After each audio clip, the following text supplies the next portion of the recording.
All right, welcome to MMA on the Rocks. My name is Bill Welker, and you are listening to episode number 76 of the podcast, or you're watching it on YouTube.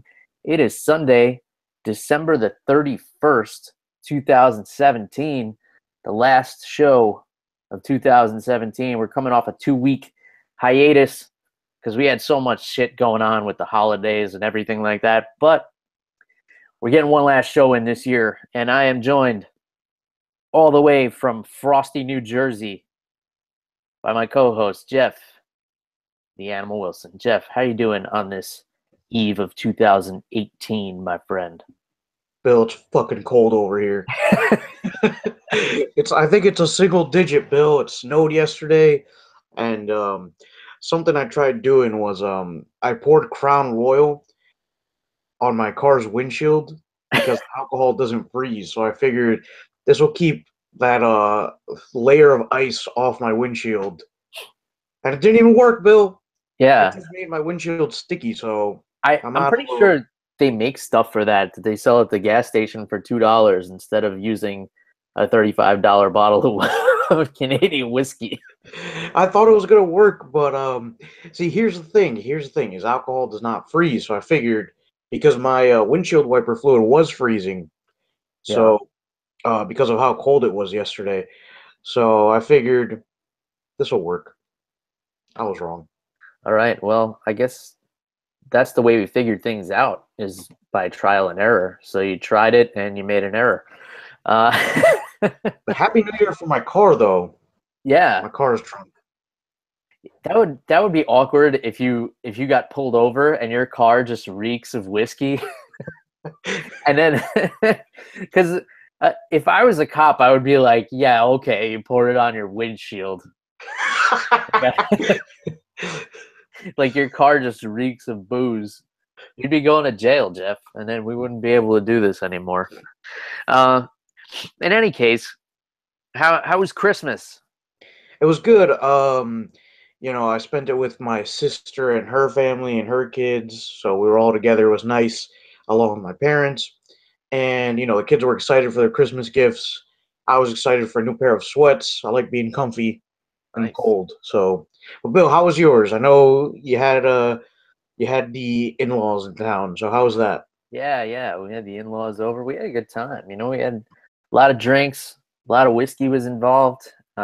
Just kept it low key, nice and relaxed. We're waiting on this baby to come.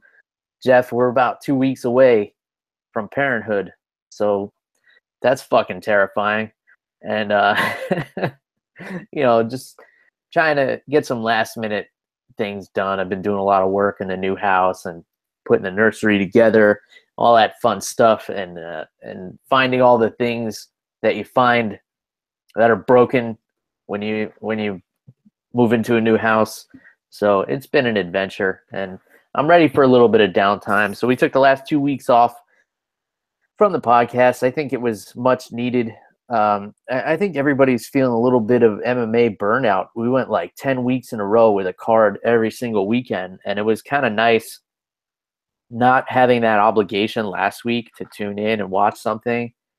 Um, and then even last night, I had a hard time kind of getting into this card. It was like it's like when you take a couple of weeks off from the gym and then you try to get back in there and you just feel super sluggish. That's kind of how I felt about UFC 219. Nothing against any of the fighters on this card. I was actually really excited for this card when I was looking at it and when these fights were announced. I thought, you know, there's a lot of great matchups on here, and there were some exciting fights, but for whatever reason, I was just feeling super sluggish watching this card, Jeff. I don't know. How'd you feel about it as a whole?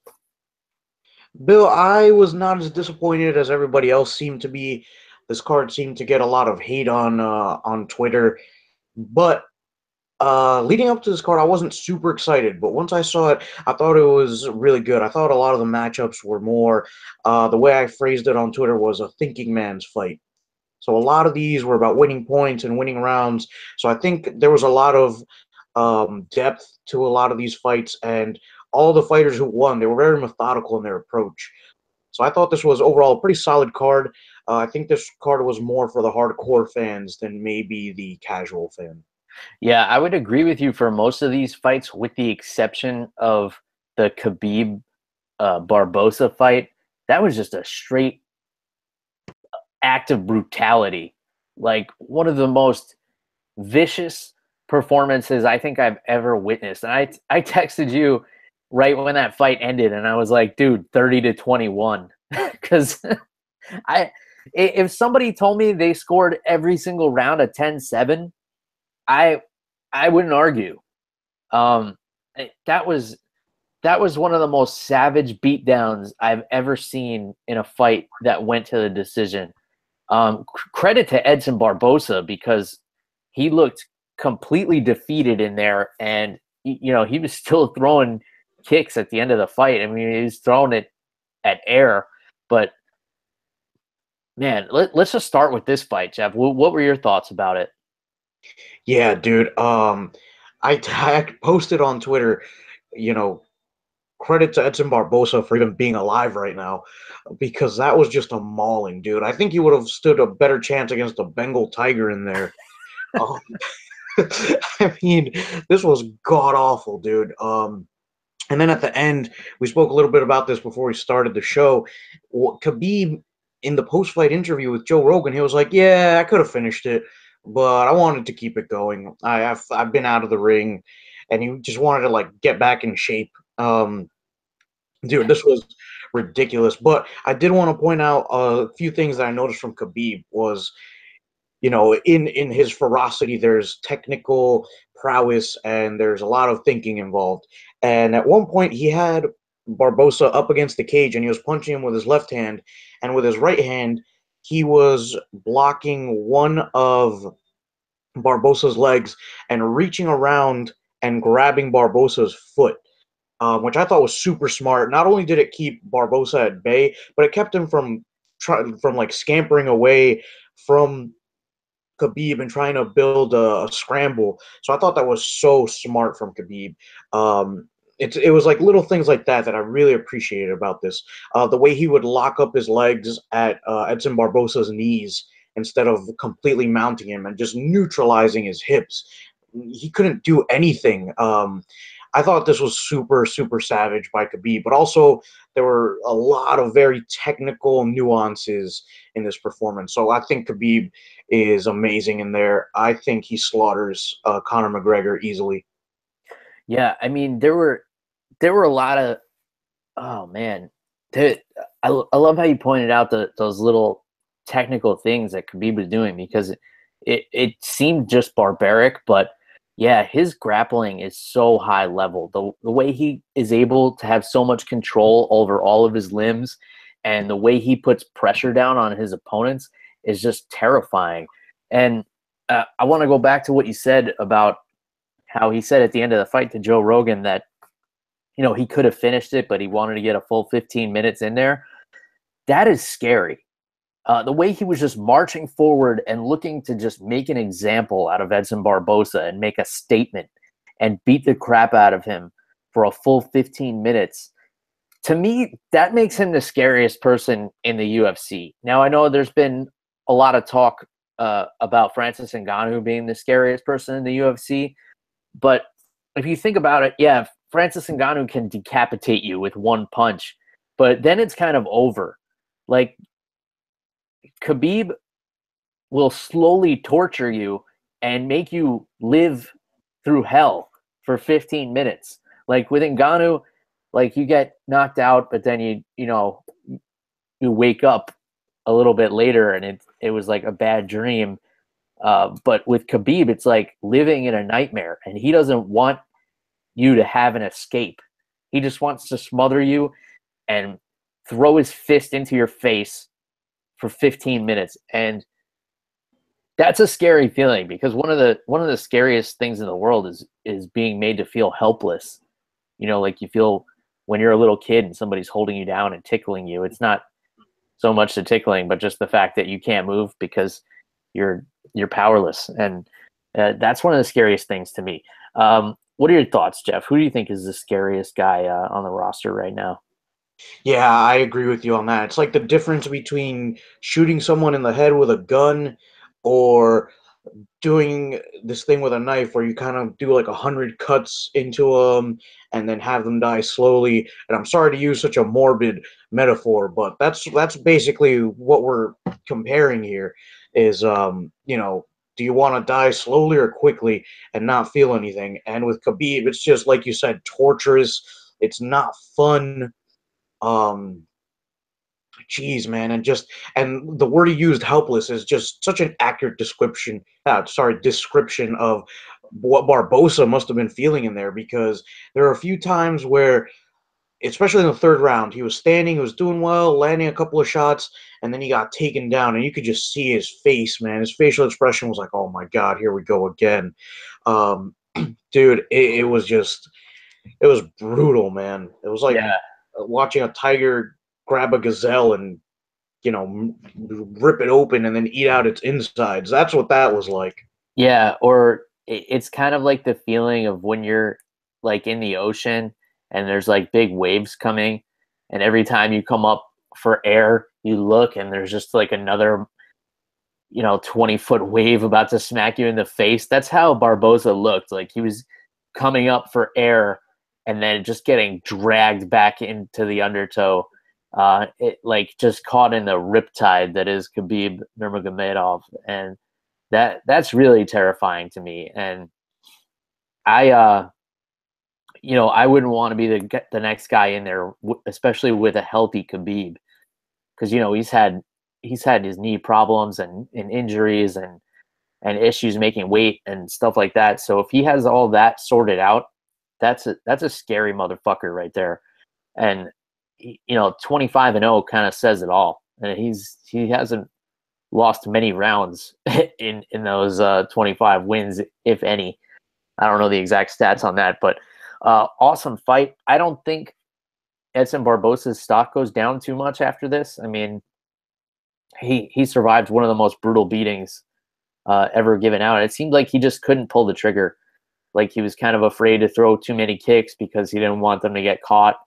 And and Khabib had the right game plan for a speedy kicker like Barbosa. He just kept marching forward and putting a lot of pressure on him. Uh, with that, let's go to the main event, which had much of the same result in terms of bodily harm. Holly Holm's face was completely battered by Chris Cyborg. Uh, I would guess she had a broken orbital, uh, and that might be, just the start of a long list of injuries. I saw a picture on Instagram right before we started the podcast today, and it was Bruce Buffer out at a bar with Holly Holm, and she had a hood pulled over her face, and her eye was completely purple, and she is not recognizable at all. Uh, I would like to see what Barbosa's face looks like today. I don't imagine it looks much better, but Holly Holm could have some permanent facial damage from the beating she took from Chris Cyborg last night. Uh, Really awesome performance from Cyborg. I thought she was really composed in there. Every time Holly pressed her up against the cage, she knew Holly wasn't trying to take her down, so she just kind of relaxed her arms and let her pin her against the cage and use her energy, which I thought was a great strategy from Cyborg. Get the blood filled up in Holly's arms, and it definitely helped because she was throwing punches a lot slower towards the end. And Cyborg saw every head kick coming and blocked every single one of them. I was really impressed with her composure and her game plan in there. She didn't go in there and just try to knock Holly's head off. She was picking her shots, and I thought it was really a spectacular performance. Probably one of her best yet. What were your thoughts on this main event, Jeff? Yeah, Bill, I think we saw a wider range of Cyborg's skills here. She was good from distance. Although there wasn't too much of that, I think she pretty much won the exchanges when they were at a certain range. And in the clinch, dude, we all know Cyborg's dangerous. She's a great Muay Thai fighter. She loves to stand up. So at close range, with distance, she was really good. And Bill, I was actually pretty impressed with Home. I've a couple of judges gave her the first two rounds. I don't know. I'm not a judge. I don't know how that works. I kind of had the second round definitely for Holm. The first one was kind of up in the air, but Holly Holm looked good the first few rounds. I thought it was actually smart of her to try to make Cyborg carry her weight because Cyborg has a lot of muscle as well, and I felt like she was going to tire out a little bit more quickly. I would have liked to see more of Holm doing that. Mhm. But like you said, she wasn't doing anything off of it. So Cyborg, was happy to just hang out for a bit. And I felt like Holly Holm in the later rounds, especially, she just became too predictable, man. She would throw a 1-2 and then a head kick, and Cyborg timed it every single time. She knew it was coming after two punches. So she was fine blocking it. I thought Cyborg was really smart. She showed that her striking is not just raw power, she's also super technical in there. I thought she looked great. I thought she looked great over 5 rounds. It looked like she could have gone 5 more rounds at the end. Um, but yeah, overall, I thought it was a really good performance from both of these fighters. I thought it was going to be really down to the wire in the decision, and it was. It was. And overall, man, this was a thinking man's fight, dude, because they were both not trying to commit too much. And, Cyborg just showed how good she really is. I think she was awesome in there. Yeah, there was a lot of mutual respect. I was kind of surprised to see how similar they were in size, because obviously Holly has made 135 before, and Cyborg almost died trying to make 140 one time. So I thought there would be a much bigger size discrepancy, but it looks like Holly put on a little bit of muscle for this fight. So I thought she looked good.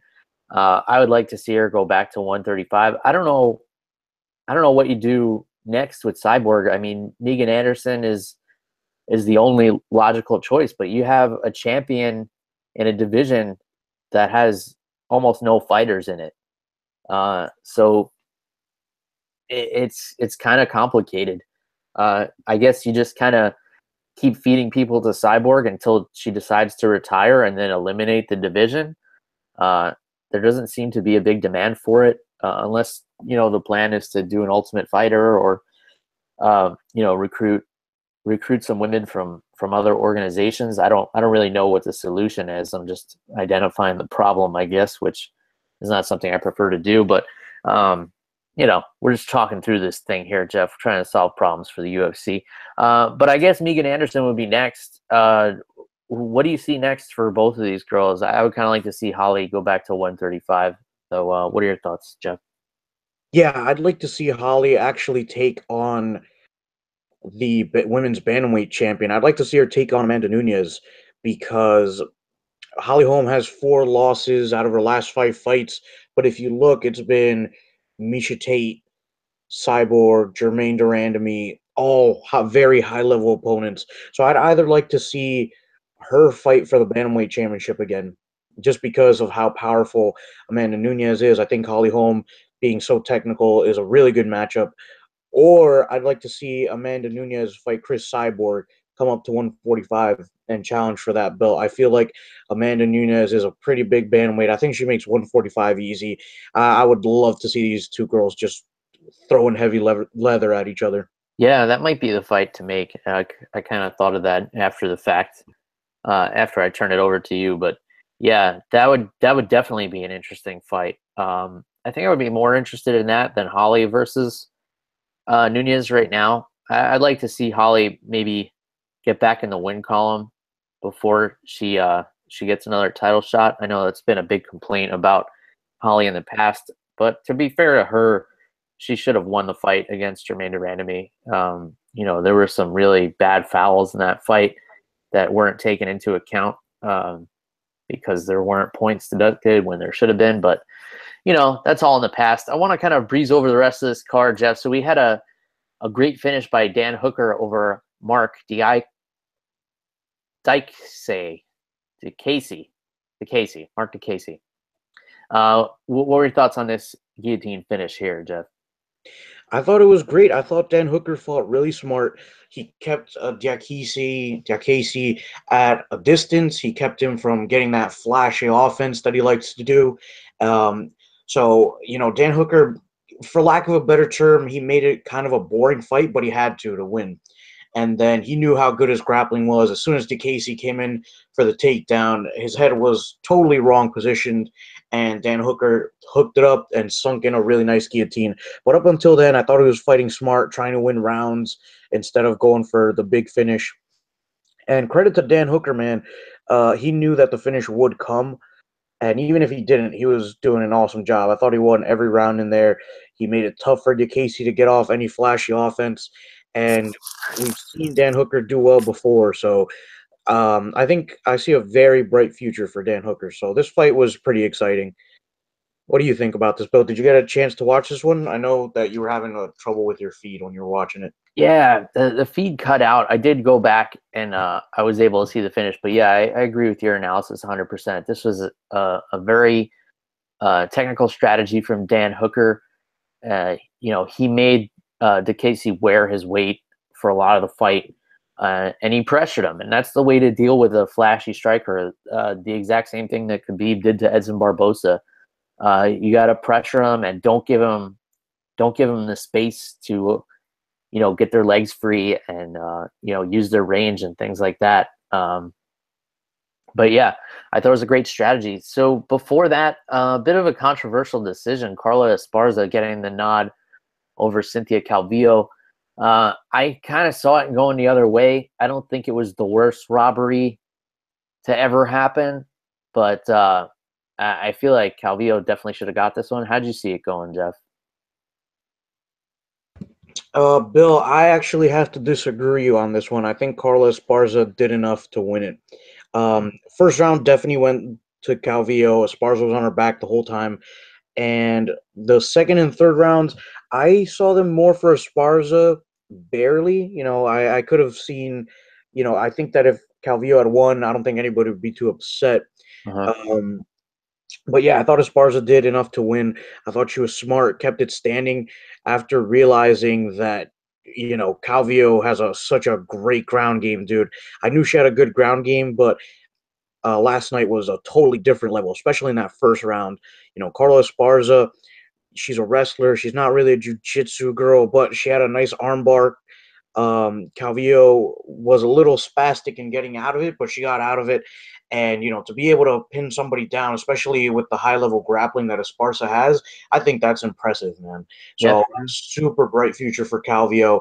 She's getting better all the time. Her striking looked a lot improved, but I think Esparza is just, I think it was just experience. She knew when not to be there when Calvillo hit.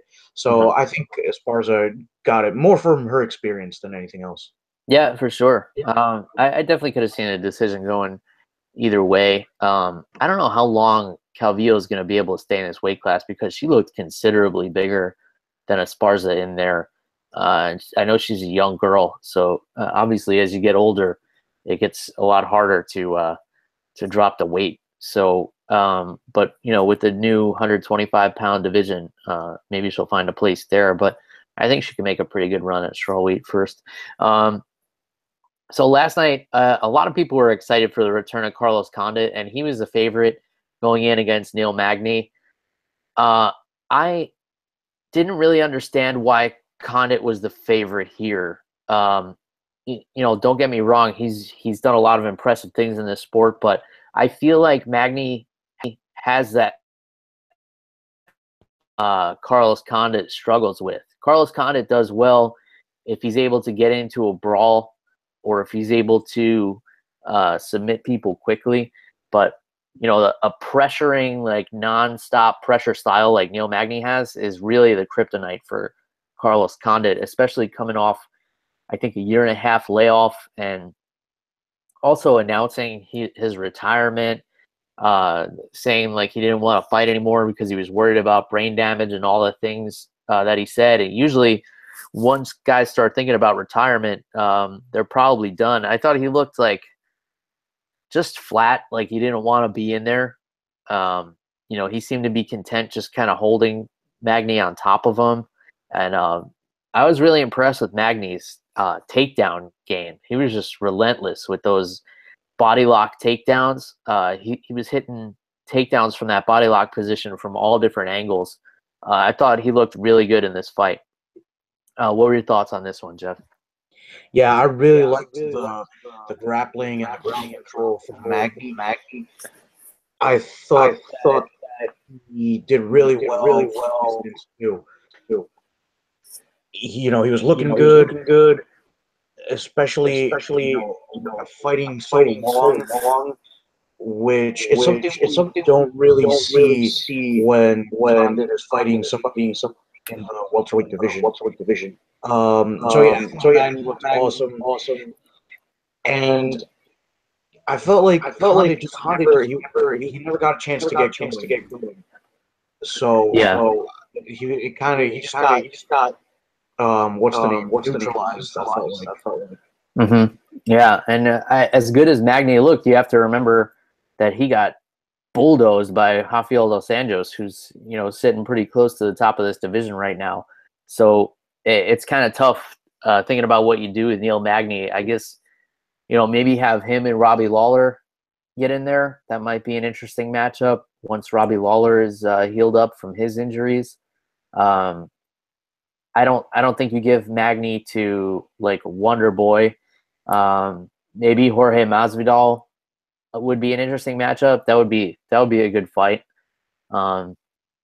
Masvidal has awesome takedown defense and great boxing, which could give Magny trouble. But I thought it was a good fight. Even though Condit looked flat, you can't really blame him for being away for so long and toying with the idea of retirement and everything like that. But I hope to see him come back reinvigorated. Hopefully training for this fight has kind of given him the desire again to get back in there, because there's a lot of interesting matchups for him.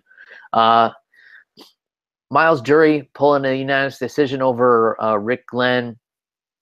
And then Louis Smolka had a really good fight. This is one of the prelims I caught with Mateus Nicolau. And this was a crazy fight because Smolka was almost knocked out, completely unconscious at the end of the first round. And then he wound up coming back, but he just suffered a complete beatdown. It was probably the third worst 3-round beatdown on the card. And then Tim Elliott getting a anaconda choke over Mark De La Rosa in the card opener. Any thoughts on any of these fights, Jeff, before we move on? Unfortunately, Bill, I was unable to watch any of these, so I got nothing for you. I have to go back and watch them. All right, fuck it, we're moving on. So the next card, luckily, is not going to be until January 14th, and that's going to be in St. Louis, Missouri, and it's going to be headlined by Jeremy Stephens, Doo Ho Choi. That's a really exciting fight. I'm really looking forward to this one. I'm kind of looking forward to another week off, just to kind of rest up from the holidays and everything like that. And in the meantime, before this card happens, I'll probably be having a baby, so there's that. And but this card actually looks really exciting. There's some cool fights on here. Vitor Belfort, Uriah Hall, that's an interesting one. Paige Van Zandt and Jessica Rose Clark. Michael Johnson and Darren Elkins, that's an interesting fight. Zach Cummings and Thiago Alves. And what else we got here? Any thoughts on any of those, Jeff? Yeah, I'm looking at this Elkins versus Johnson fight. They look really, really good. I see fight of the night on that one. Yeah, for sure. It definitely has a potential. So, I mean, Darren Elkins is an animal. I mean, he has got to be one of the best at taking a beating on the whole roster and being able to come back from it, which I don't know what that says about a person, but there's that. So we can get more into this card next week and really kind of break it down if you want. There's a lot of interesting matchups here. Jeff, I know this is not like a news-oriented podcast or anything, but maybe we could start working in some current events here, because I shared with you what I believe to be the best news story of 2017. And that was A man in Ohio, I guess you could call him a man, he looks really young, 22 years old, went to meet up with a younger gentleman, 15-year-old boy, that he had been talking to on the internet. We know, of course, it's very common these days for people to meet on the internet. The twist here, Jeff, is the contraband that he was found with going to meet up with this underage. I can't imagine being a news broadcaster trying to tell this story. So what happened was this guy was chatting with what he thought was a 15-year-old boy on the internet and sending him lewd pictures of himself. It was actually an undercover cop he was talking to. So he goes to meet up with this kid, this 15-year-old kid, at a motel or something. And of course, he was met by police, and he was found in his possession chicken Alfredo, a 2-liter bottle of Sprite, I believe Astroglide lube, Vaseline lotion, and a MacBook with 3 zip drives. So he was looking to chow down and throw down at this motel, Jeff. And I read this story while I was at work, and I had to leave the room because I was hysterical laughing. And there is nothing funny about pedophiles whatsoever, but there is something hilarious about a pedophile being busted in the act with a Tupperware full of chicken Alfredo under his arm. And his mugshot is like, you look at him and you're like, yeah, I believe this happened 100%. But here's what I'm wondering, Jeff. These undercover cops who were baiting him, they must have just been like fucking around, like, dude, see if you could get him to bring some of his mom's chicken Alfredo. And like, this had to have been a prank. Like, oh yeah, I'll suck your dick if you bring me some chicken Alfredo. It's got to be homemade though in a Tupperware. What? Now, Jeff, I know you wanted to bring this up, so let's talk. Let's talk some current events and what has to be the most hilarious news story of 2017. What was your reaction to this? Oh man, Bill, when you sent me this link, I was in the middle of a meeting. With a whole I'm just reading, and I just start cracking up. My boss walks in. I'm cracking up, and I'm just like, this is you've learned all your lessons out of college. Your parents have raised you. Your teachers have raised you. You've been prepared out in the real world as a functioning member of society. And you somehow think that some kid is just going to be like, you know what? Bring me some chicken Alfredo. That's it. And dude, chicken Alfredo is not something you could just whip up. Like, you got to reduce heavy cream. Like, this is an intricate. He's like in his kitchen, like dicing up the chicken and fucking making the cream reduction for the sauce and the cheese, and he's like filling the Tupperware, and then he's like packing his little backpack with his Astroglide lube. It's like, what is going through this kid's mind while he's doing this? And also, it kind of made me want to be an undercover cop, because not only do you get to bust pedophiles, but you get to fuck with them too, apparently. Like, dude, get him to bring chicken Alfredo. They're probably like making bets to see like what they can make him do. Like, completely fucking with this guy, which I'm totally fine with. Because obviously he's a terrible person. He's trying to fuck a kid, which definitely, don't do that. I mean, I shouldn't have to tell you that. And hopefully if you're a listener of this show, you don't need to be told that. But if you do, definitely don't fuck kids. That's a no-no. But Oh man. Any other thoughts on this story, Jeff? I kind of want to try out this chicken Alfredo thing at a bar. I want to see. I want to see who's gonna go for it. Bill. I thought you were gonna say you wanted to try his chicken Alfredo. No, no, no. Like, No, although I think. Also, quick question: are the cops allowed to eat that? Like, would they have to take that in as evidence? I think. Well, one, I don't think I would eat anything coming from this guy, but yeah, I'm pretty sure that has to be evidence. I don't think they can even donate that to charity. But yeah, I don't know. Are you wondering, like, if you ate it, like, would I let somebody fuck me for this chicken Alfredo? Or Yeah, that was my next thought. Was how? I mean, there has to be a pretty good standard here. Like, it has to be at least as good as the one they make at Olive Garden. yeah, and wash it down with a nice, refreshing Sprite. So at least Sprite got some free publicity out of this. They got LeBron James and the Chicken Alfredo kid in their stable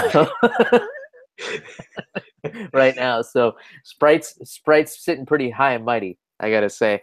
All right, Jeff. So let's get back to what this show is really about, which is fighting and drinking. Uh, I know you've been sipping on some interesting things lately that you took as a recommendation via the Twitter.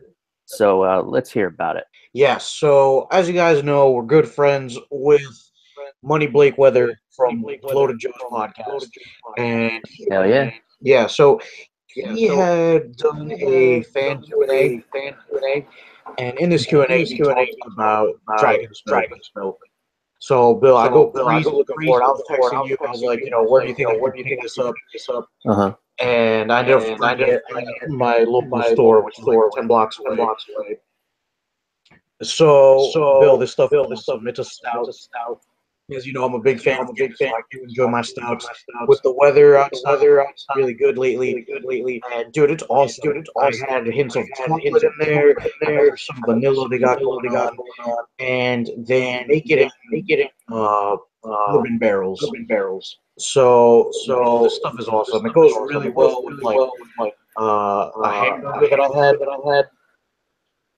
All right. And dude, strongly recommend it.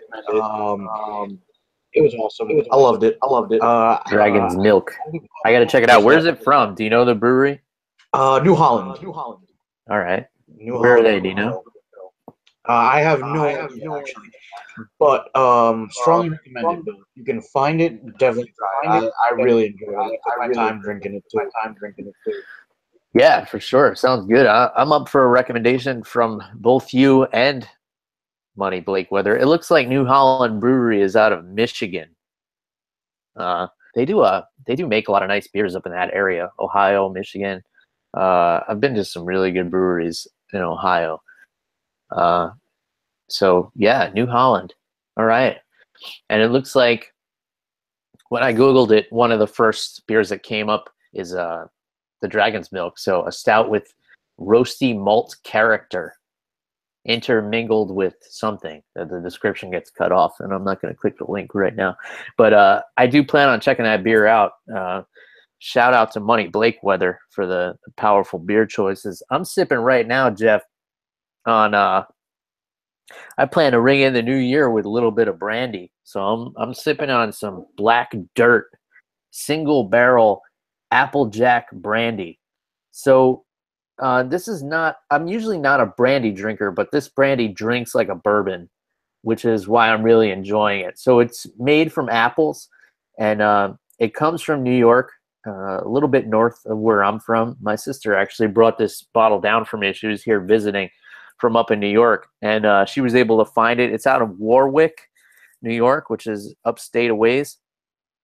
And so it's made from apples, but I don't want you to think it's like the Crown Royal apple or like the Jim Beam apple that are like really sweet and kind of syrupy. The sweetness is really mellow, and it's aged in charred oak barrels, which is kind of why it drinks like a bourbon.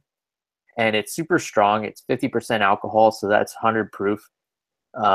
It's single barrel and handcrafted. and it comes in small bottles, it seems like. But it's a really nice pour. I've been you've probably been seeing me sipping on it in between talking this whole episode, Jeff. I just have a little bit in a sifter here. You can see it has like a really light color to it. I do it with the same way, we drink our bourbon. I just put like a little squirt of water in there, and it really opens up the flavor. And the apples actually leave like a really nice sweetness on the tongue after the fact.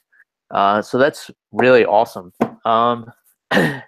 And I've been drinking a whole lot of other stuff because it's been the holidays and everything like that. But we don't need to get into all that. I'm probably gonna be doing some bourbon at midnight tonight to ring in the new year. You got anything else you want to get off your chest today, Jeff? Bill, I'm just excited that 2017 is coming to a close. I know it's been a rough patch for both of us, but Bill, 2018, it's gonna be off the chain, dude. You got a baby coming. I'm looking at some stuff going on, so it's gonna be super fun, man. And I guess we can kind of do a countdown until until you're in the head. So what is it now? Basically less than 2 weeks. Yeah, well, just about 2 weeks, a little under. So maybe by the next episode, I'll have a baby crying in the background, but maybe not. Maybe we'll get another one in. In any case, I want to thank everybody who listens to the show for all of your alcohol recommendations throughout the 2017 year. It's been a hell of a ride. So thanks for listening all year, and thanks for sending us your drink recommendations. Please continue to do so. And thanks for giving us feedback on the show. As always, if you want to get in touch with Jeff, or you just want to wish him a happy new year, you can find him at animal_Wilson on Twitter. And if you're watching on YouTube, you can see his Twitter handle right under the screen. So if you want to check out the show on YouTube, please feel free. You guys know how to get a hold of me. It's at MMA on the Rocks, Twitter, Facebook, Instagram, pretty much anywhere else on the internet. Or you can email me, MMAontheRocks@gmail.com. I always like interacting with everybody as much as possible. So that's all we got. Happy New Year, everybody. We'll see you in 2018. Cheers, everybody. Goodbye.